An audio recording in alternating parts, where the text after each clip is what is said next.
Welcome again to my channel. Today we are gonna learn how to paint dungeon doors. We're gonna go deep into the dungeons of the Heroquest world.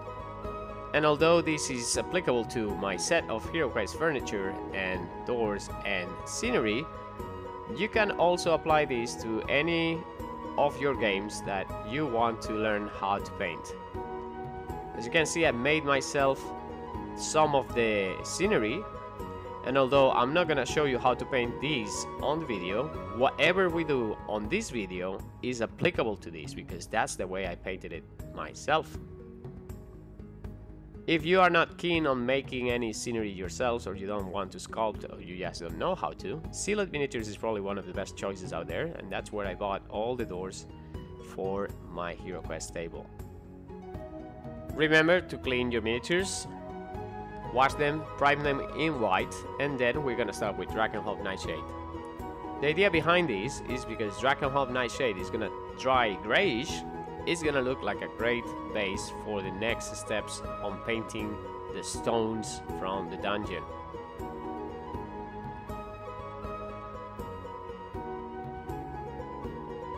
And done that with all the doors and gates and everything, I'm going to pick up all the metallic details with lead belcher. I'm being careful now, I don't want to stain the stones with the silver color. So I'm using a fine brush, and a little bit of patience go a long way on this step.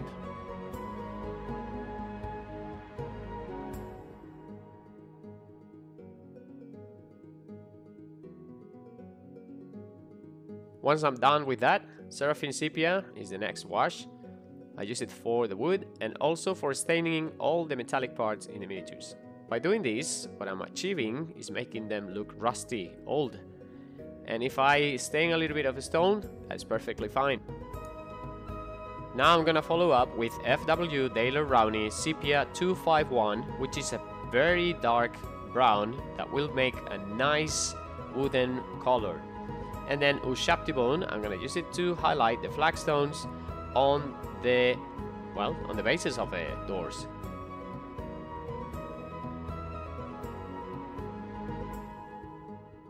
With a flat brush, I'm going to do dry brushing. Dry brushing is a very easy technique.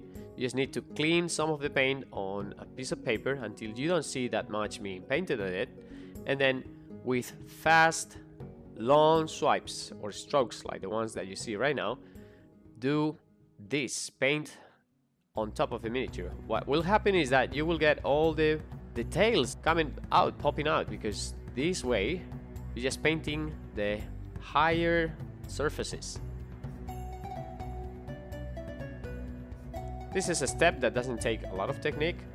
If you stain some of the other parts, the metallic parts, don't worry about it, because later on we're gonna fix that.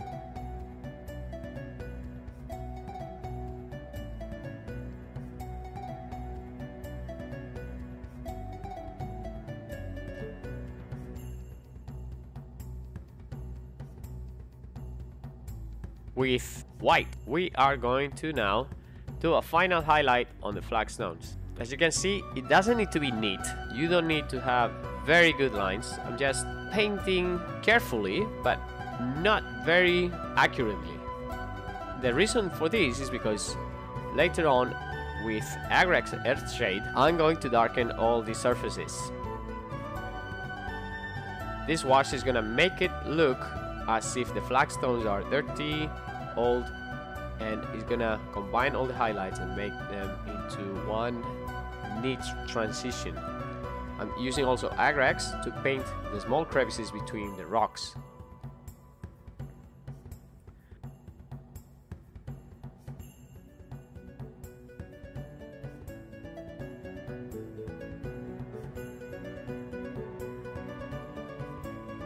I'm using Bieltan here, one of those green washes you should use to paint small patches of moss here and there. Remember, we're painting scenery for a dungeon, and usually dungeons is a quite humid and smelly place, so the perfect spot for moss to grow.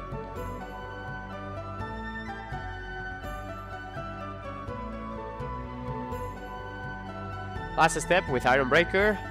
pick out the details on the metal, the nails, the edges, all those places where metal will be used or abused. Rust will chip off and you will see the bare metal exposed. Here, be careful. Use a nice detailed brush and highlight with care, because this is the last step and this is where you're gonna finish your miniatures and try to make them look as good as possible. And with that, we call it done. Final pictures now. Overall, this is a very easy process. You can make your table, your dungeon table, your Dungeons and Dragons scenery, your Heroquest, or whatever you're playing, look much better just by adding three-dimensional scenery to it, not using tokens or anything made with card. As usual, thank you for watching and have a lot of fun with your paints and brushes. Bye!